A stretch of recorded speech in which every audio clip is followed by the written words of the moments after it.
And so your gift, as small as it is, it has to be developed and turned into products and services. You see that now. So what Proverbs 12:11 is saying is that he that works on his gift will have an abundance of products and services that people can benefit from. And so the instruction here is that a man must work on his gift so that he will have an abundance of products and services that people can benefit from. Because your gift must be developed into products and services. If you have a seed, your seed as the producer is useless to the consumer. The consumer can't eat the seed. The consumer must eat bread or fruits or vegetables. They have to have something they can consume. That's the product or service. The product or service represents something consumable.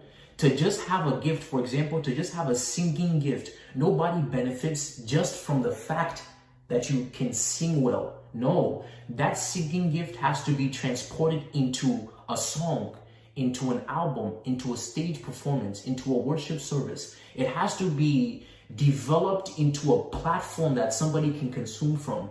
A seed, an apple seed, cannot be consumed by an individual. It has to be planted and cultivated until it becomes an apple tree. Then we can eat of the tree. Your gift alone is not valuable to individuals. It is potential. Your gift represents potential. That gift has to be developed into products and services.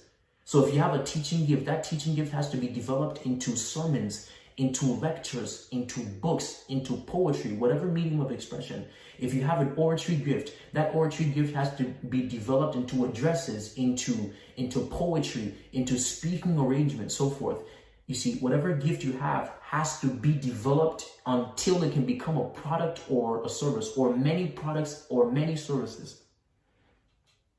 You see that now? So your gift must be developed into products and services. So long as your gift does not become a product or a service, it cannot be received or rewarded.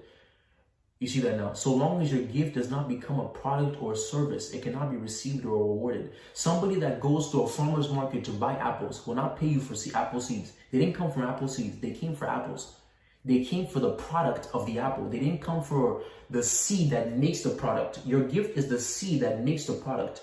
When you go to the farmer's market looking for apples, you're not looking for apple seeds unless you also want to plant apples in your own garden. But if you're coming to consume an apple, you're not coming to get seeds to invest. You're coming to get an apple to consume. You're not going to be happy if all they have is apple seeds.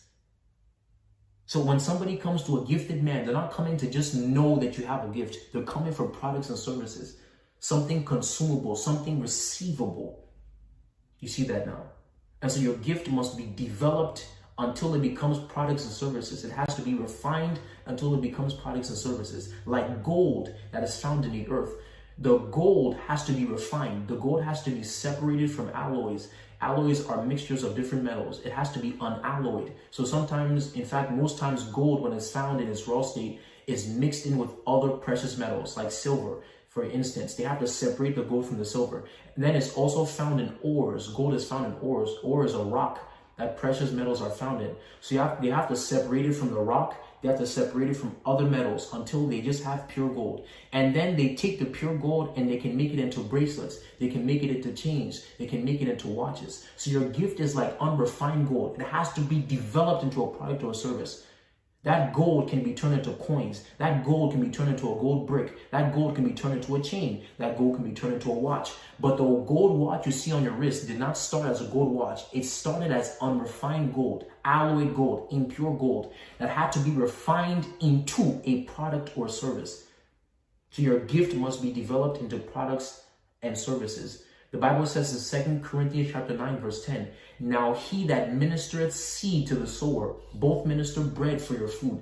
So there's somebody that God gives seed to, and there's somebody that God gives bread to. The person that God gives seed to is supposed to develop the seed into something consumable for the person that's called to consume of the seed that God has given the other individual. So there's the producer, there's the consumer. The producer is given seed, the consumer is given bread.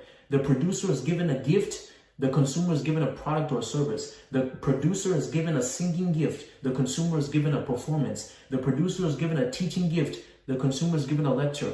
The producer is given a leadership gift, the consumer enrolls into a leadership class or becomes a member of a church or becomes a part of a company, they're consuming and receiving from this leadership gift that this individual has. And that leadership gift has to become a product or a service. It can become a book about leadership. It can become a company that he runs and trains people in. You see that now? So the gift has to be developed into products and services. So your gift is the seed that you sow or develop or invest into until it becomes a product or service people can receive from.